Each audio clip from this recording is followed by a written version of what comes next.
সোমবার সকালে কলকাতা বিমানবন্দরে উপস্থিত ছিলেন অভিষেক বন্দ্যোপাধ্যায়। ঘটনাস্থলে দাঁড়িয়ে অপারেশন সিঁদুর নিয়ে যুবরাজ কি বার্তা দিলেন সংবাদ মাধ্যমের সামনে, তা শোনাবো আপনাদের।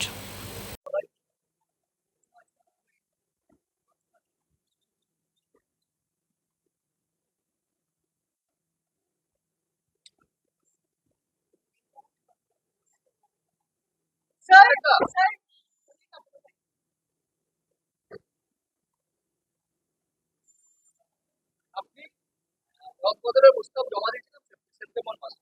অবশেষে সেই রদবদল হয়েছে। দেখা যাচ্ছে দুটো সিগনিফিকেন্ট। একটা হচ্ছে বীরভূমের অনুব্রত মণ্ডলকে সভাপতি পদ থেকে সরিয়ে দিয়ে মুখ্যমন্ত্রীকে ঢোকানো হচ্ছে, এবং উত্তর কলকাতার সুদীপ বন্দ্যোপাধ্যায়কেও সেম সভাপতি পদ থেকে সরিয়ে দিয়ে আপনার একটা কোর কমিটি গঠন করে দেওয়া হচ্ছে। দলের সিদ্ধান্ত জেলা স্তরে হয়েছে। পরবর্তীকালে বিভিন্ন ব্লক স্তর থেকে শুরু করে টাউন স্তরে আমরা পর্যালোচনা করে দলের মধ্যে আলোচনা করে সবার সাথে কথা বলে জেলা স্তর থেকে শুরু করে ব্লক স্তর সবার সাজেশন নিয়ে অন্য পরবর্তীকালে আমরা করি, এবং যেখানে যা চেঞ্জ হয়েছে ওটা দলের আমাদের যে অনুমোদন এটা করা হয়েছে, আপনারা সকলেই জানেন, এটা প্রকাশিত হয়েছে গত পরশু। এবং কোথায় কি থাকবে কি না থাকবে পারফরমেন্সের বেসিসে বিগত দিনে কিভাবে তারা কাজ করেছে, অনেক জায়গায় অনেকে এমপি হয়ে গেছে, তাদেরকে জেলা স্তর থেকে সরিয়ে এসে রাজ্যে নিয়ে আসা হয়েছে। তারা রাজ্য স্তরে কেউ সাধারণ সম্পাদক হয়েছে, কেউ সহসভাপতি হয়েছে, কেউ সম্পাদক হয়েছে। যারা জেলা স্তরে কাজ করেছিলেন তারা রাজ্য স্তরে কাজ করবে, এবং সবার রোল অনেক জায়গায় চেঞ্জ হয়েছে। অনেককে জেলা স্তরে নতুন ভাবে সুযোগ করে দেওয়া হয়েছে। যারা হয়তো খুব ভালো প্রচেষ্টা করেছে কিন্তু আশানুরূপ বা প্রত্যাশিত হয়তো আমরা ফল করতে পারি, কিন্তু পরিশ্রমের কোনো কমি রাখি, তাদেরকেও আমরা পুরস্কৃত করেছি অনেক জায়গায়। দল যারাই পরিশ্রম করেছে, যারা দলের জন্য প্রাণপাত করে নির্বাচন থেকে শুরু করে সারা বছর মানুষের কাছে সরকারের ইতিবাচক জনসেবামূলক কাজ কর্মসূচি নিয়ে মানুষের দুয়ারে পৌঁছেছে, তাদের সকলকে যথাযথভাবে দল পুরস্কৃত করার চেষ্টা করেছে। এবং আমাদের সকলের লক্ষ্য ছিল যে সবাই মিলে ঐক্যবদ্ধ হয়ে যাতে কাজ করে। আপনি উত্তর কলকাতার ক্ষেত্রে বা বীরভূমের ক্ষেত্রে যেটা বলছেন, সেখানে নেতাজি ইন্ডোরে মমতা বন্দ্যোপাধ্যায় নিজে বলেছেন যে কোর কমিটিতে যারা ছিলেন সেখানে অনুব্রত মণ্ডলও থাকবে। গতকাল কোর কমিটির মিটিংও হয়েছে বীরভূমে, আপনারা দেখেছেন।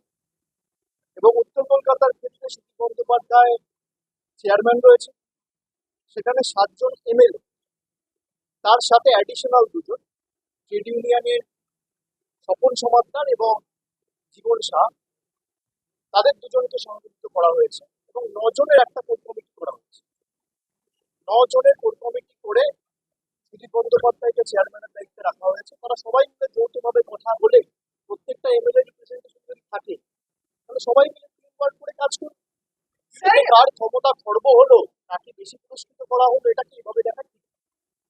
বীরভূমের ক্ষেত্রে দেখা গেল কোর কমিটি ইতিমধ্যে বৈঠক করেছে, কিন্তু উত্তর কলকাতায় একটা হবে দুদিন আগে 48 ঘন্টা হয়নি।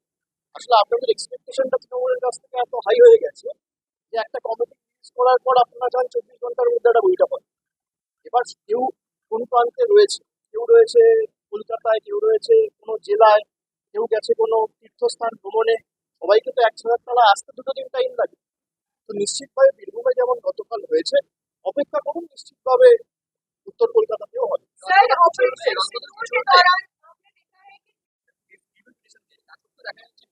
বাইরে রোজ আন্দোলন, উন্নত সরকারি কর্মচারীকে আটকে দেওয়া।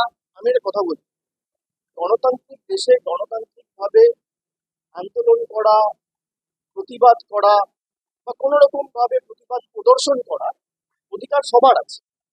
আর বাংলা বলে নয়, ভারতের যত রাজ্য আছে, ভারতের প্রত্যেকটা জায়গায় অধিকার রয়েছে।